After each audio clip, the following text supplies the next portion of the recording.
Hello my students, कैसे आप सभी हैं। आप सभी को हमारे यूट्यूब चैनल में बहुत ही मोस्ट वेलकम है। और मैं आज आप लोगों को क्लास 12th का बहुत ही इम्पोर्टेंट जो चैप्टर है C++ के अंदर में आता है। एक तरह से आपका कह सकते हो कि ऊप्स का जो है ये फीचर्स भी है ना। ऊप्स का जो फीचर्स है उसमें भी ये हम लोग का आता है ना। तो इसको हम लोग देखते हैं। इसको भी ऐसा साल नहीं है जिसे क्वेश्चन ने पूछा हुआ है। तो ये टॉपिक को पढ़ाने के बाद हम कुछ इम्पोर्टेंट क्वेश्चंस आपको दिखाएंगे जो पिछले साल करीब लगातार जो है कंटिन्यूस 4-5 साल ये पूछते आ रहा है। तो एग्ज़ाम के पॉइंट ऑफ व्यू से ये चैप्टर जो है वो बहुत ही इम्पोर्टेंट है आप लोगों का। तो थोड़ा इसको आप समझते हैं कि ये क्या होता है और कैसे ये वर्क करता है। लेकिन इसको समझने से पहले जो स्टूडेंट पहले से ऊप्स क्या होता है, क्लास क्या होता है, ऑब्जेक्ट क्या होता है ना, फंक्शंस का जो बताए थे हम क्लास में कि किसी भी क्लास के लिए किसी भी फंक्शंस के लिए 3 चीज़ का होना ज़रूरी है। तो जैसे पहला था कि फंक्शंस का हम लोग कहते थे उसको डिक्लेरेशन। तो सबसे पहले फंक्शंस का डिक्लेरेशन ज़रूरी होता है। और याद रखना कि फंक्शन डिक्लेरेशन जो हम लोग करते हैं उसी का जो दूसरा नाम है फंक्शंस का डिक्लेरेशन का, उसको बोलते हैं प्रोटोटाइप। ये पिछला साल भी क्वेश्चन ने पूछा था कि फंक्शंस डिक्लेरेशन को हम लोग क्या कहते हैं और इसका नाम क्या है, उसका प्रोटोटाइप। तो ये हो गया हम लोग का पहला। दूसरा जो हम लोग का आता है उसको कहते हैं फंक्शंस का कॉलिंग। क्या बोलते हैं? Function calling. ये 2 चीज़ हो गया। और तीसरा जो आता है हम लोग का 3rd नंबर में वो है फंक्शंस का डिफिनेशन। ये चीज़ जो है आप लोगों को पहले से पता होना चाहिए कि फंक्शंस कॉलिंग क्या होता है, फंक्शन डिफिनेशन क्या होता है, फंक्शंस का डिक्लेरेशन क्या होता है। इसके बाद ही जो है आप लोगों ये चैप्टर समझ में आएगा। फिर भी देखते हैं देखो क्या कहता है। कहता है कि कंस्ट्रक्टर, यहाँ 2 शब्द आता है हम लोग का। एक आता है सबसे पहले कंस्ट्रक्टर। पहला वर्ड क्या है? कंस्ट्रक्टर। एंड दूसरा क्या है? डिस्ट्रक्टर। सिंपल है कि कंस्ट्रक्टर का मतलब होता है किसी चीज़ को बनाना, क्रिएट करना। और डिस्ट्रक्टर का मतलब होता है उसको डिस्ट्रॉय करना। क्या करना? डिस्ट्रॉय करना, उसको हटा देना, रिमूव कर देना। क्योंकि ये इस चीज़ का हमें आवश्यकता इसलिए पड़ रहा है क्योंकि जब हम लोग प्रोग्रामिंग करते हैं, किसी भी ऑब्जेक्ट पर रिलेटेड कोई सॉफ्टवेयर को डेवलप करते हैं, तो हमें किसी फंक्शंस को कॉल करना ना पड़े, वो खुद ब खुद कॉल हो जाए। ठीक है, खुद ब खुद जब मेरा काम हो जाए तो वो जो बनता है ऑब्जेक्ट, ठीक है, उसको डिस्ट्रॉय कर देना। तो ये सब कामों के लिए जो है हम इसको यूज़ करते हैं। ठीक है, तो यहाँ हम लोग पहले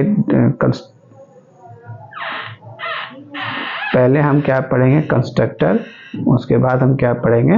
डिस्ट्रक्टर। ठीक है, तो देखते हैं सबसे पहले कंस्ट्रक्टर के बारे में कि कंस्ट्रक्टर क्या होता है। तो सिंपल याद रखना है कि कंस्ट्रक्टर एक स्पेशल फंक्शन होता है, एक स्पेशल मेंबर फंक्शन होता है ऑफ ये क्लास का। किसी भी क्लास का एक स्पेशल मेंबर फंक्शन होता है और इट इज इन्वॉल्व्ड या तो called automatically when object of that class will be created. ठीक है, तो ये ऑटोमेटिक हम लोग आता है। इसको हम थोड़ा सा प्रिंटेड में एक बार हम आपको समझा देते हैं।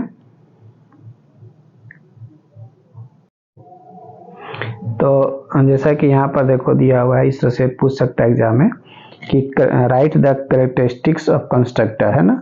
तो सिंपल कहता है ये कंस्ट्रक्टर है the same name as that of the class. जो हम क्लास का नाम देंगे, ठीक है, जो मेरा क्लास का नाम होगा वही होगा मेरा कंस्ट्रक्टर मेंबर फंक्शंस का भी नाम होगा। फिर कहता है ये कंस्ट्रक्टर इज एक्सिक्यूटेड या तो called automatically when ever an object is created. जब हम किसी ऑब्जेक्ट को क्रिएट करते हैं तो उस समय एक कंस्ट्रक्टर फंक्शन जो होता है वो खुद कॉल हो जाता है, हमें इसे कॉल करने का आवश्यकता नहीं पड़ता है। लेकिन जो नॉर्मल फंक्शन होता है उसे हमें कॉल करने का आवश्यकता पड़ता है। ठीक है, फिर कहता है constructor do not have any return type. किसी भी कंस्ट्रक्टर का कोई रिटर्न टाइप नहीं होता है, यहाँ तक कि इवन वॉइड, हम वॉइड तक भी उसको नहीं दे सकते हैं। जैसे एक्चुअली होता क्या है कि जब हम लोग कोई क्लास को बनाते थे, याद करो कि जैसे हम लोग कोई क्लास को बना रहे हैं, ठीक है, और उस क्लास के अंदर जब कोई मेंबर फंक्शन होता था, जैसे कि मान लो कि पब्लिक के अंदर, ठीक है, पब्लिक के अंदर कोई अगर फंक्शन है, मान लो गेट डाटा नाम का कोई फंक्शन हम लोग क्या किए हैं, बनाए हैं। ठीक है, तो जो गेट डाटा नाम का फंक्शन जो बनाए हैं, तो इसे कॉल करने के लिए हमें इस क्लास का जो, मान लो क्लास का नाम ये दिए, तो ये नाम का जो, इस क्लास का जो ऑब्जेक्ट हम बनाएंगे उस ऑब्जेक्ट से इसे हमें कॉल करना पड़ेगा। ठीक है, लेकिन जो हम लोग कंस्ट्रक्टर बनाएंगे उस कंस्ट्रक्टर का जो को कॉल करने के लिए हमें कॉल करने की जरूरत नहीं पड़ेगा, ये खुद ब खुद हम लोग का कॉल हो जाता है ना। वही ये बात ये कहता है। और इसके पहले ये नॉर्मल फंक्शन है और इस फंक्शंस के पहले हमें कोई ना कोई टाइप देना पड़ेगा। अब इस सब एग्जांपल के साथ हम देंगे, केवल परिभाषा इसको पहले आप लोग देख ले एक बार बढ़िया से। ठीक है, तो कि यहाँ से ऑब्जेक्टिव क्वेश्चन पूछने का भी चांसेस बहुत आता है। देखो फिर बोलता है कि constructor has to be declared as public member, है ना। यहाँ से देखो ऑब्जेक्टिव क्वेश्चन पूछने का चांसेस बन रहा है कि कंस्ट्रक्टर जब भी होगा तो पब्लिक एक्सेस लेवल में होगा, इसको हम प्राइवेट में कभी नहीं दे सकते हैं। फिर बोलता है constructor can not be inherited but A derived class, है ना, can call the base class constructor. ठीक है, हम कंस्ट्रक्टर को इनहेरिट नहीं कर सकते हैं ना, लेकिन derive class can call the base class constructor, base class का कंस्ट्रक्टर को कॉल कर सकता है कौन, हम लोग का डिराइव क्लास। ठीक है, अब इसका एग्जांपल थोड़ा सा हम लोग देखते हैं तो आप लोगों को इस समझ में ज़्यादा अच्छा आएगा। हाँ, तो आप लोग इसको देखिए, एग्जांपल हम यहाँ बता रहे थे कि जैसे सबसे पहले हम लोग क्या किए, यहाँ पर एडिशन नाम का एक क्लास का नाम दिए एडिशन। ठीक है, और इस हमको 3 नंबर को आपस में जोड़ना है, ABC 3 नंबर हम डिफाइन कर दिए इंटीजर में, और ये है प्राइवेट पार्ट में, जो कि हम बताए थे कि किसी भी क्लास के अंदर जो एक्सेस लेवल होता है या जो हम लोग का क्लास का जो विजिबिलिटी मोड जो होता है वो 3 प्रकार का होता है। ट्रिपल P आप लोग याद रखेंगे, ट्रिपल P, है ना। पहला P का मतलब होता है प्राइवेट, दूसरा का पब्लिक और तीसरा प्रोटेक्टेड। ठीक है, तो बाय डिफॉल्ट अगर पब्लिक के ऊपर कुछ भी लोग मेंशन करते हैं, चाहे डाटा आइटम हो या मेंबर फंक्शन हो, वो हर चीज़ किस में आता है, प्राइवेट पार्ट में आता है। और पब्लिक पार्ट में जो कंस्ट्रक्टर जब भी होता है तो कहाँ होता है, पब्लिक पार्ट के अंदर होता है। जैसे कि ऊपर में हम अभी बताए थे, देखो स्पष्ट यहाँ देखो लिख दिए थे ना कि it is always appear under public access level, हमेशा कहाँ होता है, पब्लिक एक्सेस लेवल में होता है। दूसरा कहता है it has no any return data type even void, हम कोई रिटर्न टाइप नहीं दे सकते, यहाँ तक कि वॉइड तक हम लोग नहीं दे सकते, है ना। फिर ये कहता है कि द नेम, तो ये भी बहुत इंपॉर्टेंट पॉइंट है हम लोग का, ये वाला पॉइंट, इसको आप लोग ध्यान में रखेंगे। द नेम ऑफ कंस्ट्रक्टर, जो कंस्ट्रक्टर जो होगा मेंबर फंक्शन, उसका नाम सिमिलर होगा किसका, क्लास नेम के जैसा। ठीक है, तो देखो यहाँ पर क्या किए, जो मेरा क्लास का नाम था एडिशन, वही नाम हम कहाँ दिए हैं, फंक्शन का भी नाम दिए एडिशन। ठीक है, और ये कहाँ पर है, पब्लिक पार्ट में है। दूसरी बात, और एक पॉइंट बोले थे कि जो कंस्ट्रक्टर फंक्शन जो होता है उसके आगे कोई भी यहाँ रिटर्न टाइप लोग मेंशन नहीं करते हैं, यहाँ तक कि वॉइड। लेकिन देखो ये जो डिस्प्ले हाल जो लिखे हैं, डिस्प्ले एक नॉर्मल फंक्शन है। क्या कौन सा फंक्शन है, नॉर्मल फंक्शन। और इसीलिए इस नॉर्मल फंक्शंस के पहले हम यहाँ क्या लगा दिए, वॉइड, जो कि नॉर्मल फंक्शन भी कहता है कि बिना कोई रिटर्न टाइप नहीं दोगे तब तक नॉर्मल फंक्शन बनता नहीं है।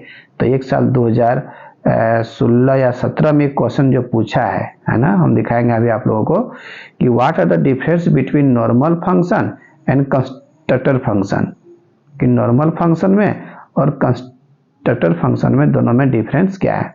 तो नॉर्मल फंक्शन जो होता है, देखो नॉर्मल फंक्शन जो होता है ना, ये किसी भी एक्सेस लेवल में हो सकता है, चाहे प्राइवेट में लिख सकते हो, चाहे तुम पब्लिक में लिख सकते हो, चाहे तुम लास्ट में जो होता है प्रोटेक्टेड ना, तो वहां पर भी हम लोग लिख सकते हैं नॉर्मल फंक्शन को, ठीक है। लेकिन ये जो हम लोग का है कंस्ट्रक्टर फंक्शन, ये जब भी होगा तो पब्लिक के अंदर होगा, मतलब यहाँ होगा नीचे, ठीक है। इसको कभी भी हम प्राइवेट में और प्रोटेक्टेड में लोग इसको डिक्लेयर नहीं कर सकते हैं। पहला अंतर समझ आ गया। दूसरा अंतर कहता है कि नॉर्मल फंक्शंस का हर हाल में कोई ना कोई रिटर्न टाइप देना पड़ेगा जो ये फंक्शन रिटर्न करके हमको देगा, लेकिन कंस्ट्रक्टर फंक्शंस का कोई रिटर्न टाइप बताने का हमें आवश्यकता नहीं पड़ता है। तो पॉइंट हो गया हम लोग का। तीसरा जो पॉइंट कहता है कि नॉर्मल फंक्शन जो होता है ना, उसका नाम क्लास के नाम के जैसा नहीं होता है, लेकिन कंस्ट्रक्टर फंक्शन जो होता है उसका जो नाम देते हैं एकदम बिल्कुल हूबहू एग्जैक्टली मैच करना चाहिए क्लास नेम के जैसा। 3 पॉइंट्स हो गया। 4th पॉइंट में आप बोल सकते हैं कि नॉर्मल फंक्शंस ऑटोमेटिक कॉल नहीं होता है, इसे हमें ऑब्जेक्ट्स के माध्यम से कॉल करना ही पड़ता है, ठीक है। ये कॉल नहीं होता है, लेकिन इसको कॉल लेकिन एडिशन फंक्शंस को कॉल नहीं करना पड़ता है, ये खुद कॉल होता है और इसको हमें कॉल करना पड़ता है। किसको? डिस्प्ले को। अब देखो इसका एग्जांपल हम यहाँ वो दिए हुए, देखो सबसे पहले यहाँ पर क्या किए कि एडिशन नाम का मेरा क्लास था और A1 जो है मेरा ऑब्जेक्ट है। A1 जो है हम लोग का क्या है? एक ऑब्जेक्ट है। और इस ऑब्जेक्ट को जैसे हम लोग बनाएंगे, जैसे ये A1 हम यहाँ ऑब्जेक्ट लिख दिए, उसी तुरंत क्या किया कि वो जो एडिशन नाम का जो फंक्शन था वो कॉल कर लिया, लेकिन डिस्प्ले फंक्शन कॉल देखो नहीं हुआ, हमें A1 के हेल्प से इसको कॉल करना पड़ा। इसलिए हम बता रहे थे क्या कि कंस्ट्रक्टर फंक्शन ऑटोमेटिक कॉल हो जाता है जैसे उसका ऑब्जेक्ट बनता है उस क्लास का। ये क्लास का नाम क्या? एडिशन है, A1 क्या ऑब्जेक्ट है, तो जैसे A1 लिखे वो खुद कॉल कर लिया। लेकिन डिस्प्ले जो है वो हम लोग का क्या है? एक नॉर्मल फंक्शन है, और नॉर्मल फंक्शंस को कॉल करने के लिए हमें हर हाल में उस ऑब्जेक्ट के माध्यम से करना ही पड़ेगा, ठीक है। तो ये याद रखना। अब फिर हम लोगों को समझना है, तो नेक्स्ट इसके बाद का जो वीडियो होगा उसमें बताएंगे कि कंस्ट्रक्टर का टाइप क्या होता है और कंस्ट्रक्टर कितने प्रकार के होते हैं, कंस्ट्रक्टर से रिलेटेड हम क्वेश्चन को कैसे सॉल्व करेंगे। तो आज जो हम बताएं उसको क्या क्या नोट आउट करना आप लोगों को, वो ध्यान से देंगे। सबसे पहले कंस्ट्रक्टर होता क्या है? तो कंस्ट्रक्टर एक मेंबर फंक्शन होता है किसी भी क्लास का। इसको आप लोग नोट कॉपी में बढ़िया से नोट कर लेंगे, ठीक है, ताकि इसके बाद का जो हम बताएंगे वो आप लोग को एकदम बिल्कुल समझ में आएगा, है ना। पहला। दूसरी बात है कि ये ऑटोमेटिक कॉल होता है, ठीक है। जैसे उस क्लास का ऑब्जेक्ट बनाएंगे ना तो ये ऑटोमेटिक कॉल होता है। दूसरी बात, ये हमेशा पब्लिक पार्ट में होता है। तीसरा, इसका कोई रिटर्न टाइप नहीं होता है, हमें सब याद कर लेना है। It can not be inherited and static, ये इनहेरिट भी नहीं होता है हम लोग का। और इसका जो नाम होता है वो बिल्कुल क्लास के नाम के जैसा होता है, ठीक है। तो ये आप लोग याद रखेंगे। और इस तरह का हो सकता है, देखो ये वो क्वेश्चन जो है हम लोग का, देखो इस तरह से भी क्वेश्चन जो है आप लोग का एग्जाम में पूछ सकता है कंस्ट्रक्टर से रिलेटेड, है ना, कि व्हाट इज कंस्ट्रक्टर। अगर हो सकता है 1 नंबर में पूछ दे कि कंस्ट्रक्टर क्या होता है, तो C++ provide a special member function, जो भी बता रहे थे, एक फंक्शन होता है। कंस्ट्रक्टर क्या होता है? एक मेंबर फंक्शन होता है, वो भी स्पेशल, ये खास है, ये नॉर्मल फंक्शन तो है नहीं। Called constructor which enables an object to initialize itself when it is created. कहता है कि जब हम उस ऑब्जेक्ट को क्या करते हैं? इनिशियलाइज करते हैं, क्रिएट करते हैं, उस समय ये ऑटोमेटिक आ जाता है, इनिशियलाइज हो जाता है, हमें उसको कॉल करने की जरूरत नहीं पड़ता है। फिर देखो एक क्वेश्चन और यहाँ पर है, कहता है कि what is the purpose of constructor, क्या उसका उद्देश्य है, क्यों, किस पर्पस से हम इसको बनाते हैं। तो कहता है कि कंस्ट्रक्टर एक मेंबर फंक्शन होता है whose task is to initialize the object, इसका काम होता है किसी ऑब्जेक्ट को इनिशियलाइज करना। Private data member of its class, उसी क्लास का प्राइवेट मेंबर को क्या करना? इनिशियलाइज करना। इट इज कॉल्ड कंस्ट्रक्टर, ये कंस्ट्रक्टर कहलाता है। बिकॉज क्यों, इट कंस्ट्रक्ट, ये बनाता है the values of the data members of the class, उस क्लास का जो डाटा मेंबर्स होता है ना, it construct the values, values को क्या कहता है, बनाता है, of data members of the class. ठीक है। दूसरा क्वेश्चन देखो यहाँ पर दिया हुआ है, कहता है कि व्हेन ये कंस्ट्रक्टर इन्वॉल्व्ड, कंस्ट्रक्टर कब कॉल किया जाता है या कब इन्वॉल्व होता है, तो कहता है कि ये कंस्ट्रक्टर इज इन्वॉल्व ऑटोमेटिकली, ये तो ऑटोमेटिक कॉल होता है कब, when an object is created, जब उसका ऑब्जेक्ट। ठीक है। तो इस प्रकार से अगर यदि हमको पूछता है कि कैरेक्टरिस्टिक्स क्या होता है, इसको भी आप लोग नोट कर लेंगे। तो हम इसके बाद बताएंगे डिस्ट्रक्टर के बारे में, क्या इसका बेनिफिट होता है। ठीक है। तो इसको हम लोग नोट आउट कर लेंगे। उसके बाद कुछ ऑब्जेक्टिव क्वेश्चंस को भी हम आप लोगों को करवाएंगे, लेकिन पहले आप लोग इसको नोट करेंगे, फिर दूसरा वीडियो में हम इसको सारा डिटेल बताएंगे। Thank you.